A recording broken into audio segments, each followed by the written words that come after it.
नमस्कार, मावसाच्या लाईव्ह बुलेटिनमध्ये मी रामदास वाडेकर।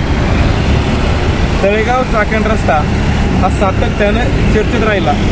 याच रस्त्याला तळेगाव स्टेशन येथे वतननगर परिसरात जाणाऱ्या रस्त्याला लागून जो रस्ता आहे त्याला लागून पुणे मुंबई राष्ट्रीय महामार्गावरती खड्डा पडलाय।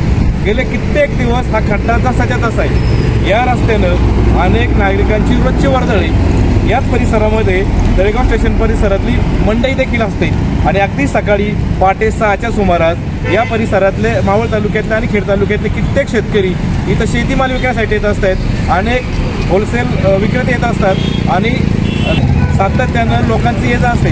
अनेक वेळा इथल्या स्थानिक प्रशासनाकडे इथल्या स्थानिक रहिवाशांनी नागरिकांनी मागणी केली, मात्र प्रशासनाचं याकडे दुर्लक्ष आहे। मावळ तालुक्यात रस्त्याची कामं ही ठिकाणी टकटकी झालेली दिसतात, मात्र तळेगाव शहर या परिसरामधला हा खड्डा अपघाताला निमंत्रण ठरणारा ठरतोय। या खड्ड्याची दुरुस्ती करावी अशी मागणी होत आहे। तळेगाव गाभाडे जळगावाने त्यांचं समाधान करत की आता हा खड्डा बरेच वेळ आले आणि खूपच असं हा खाली फुटपर्यंत खड्डा गेलेला आहे। तरी त्या खड्ड्यासाठी याच्यावरती कोणीतरी ठोस पावलं उचलायला पाहिजे।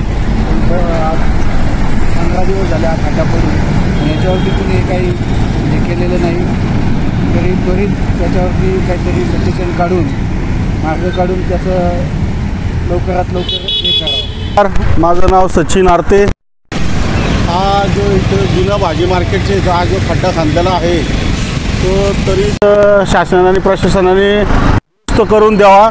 इथून मोठी वाहने ये जा करतात आणि त्याच्याकडेने बारकी वाहने जातात, त्यामुळे अपघाताचं प्रमाण हे धोकादायक आहे। त्यामुळे हा रस्ता लवकरात लवकर शासनाने दुरुस्त करून घ्यावा ही विनंती आहे आमची।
मावळ तालुक्यातील वास्तव पाहण्यासाठी मावळ सत्य लाईव्ह बुलेटिन न्यूज चॅनलला YouTube वर सबस्क्राईब करा आणि बेल आयकॉन प्रेस करा।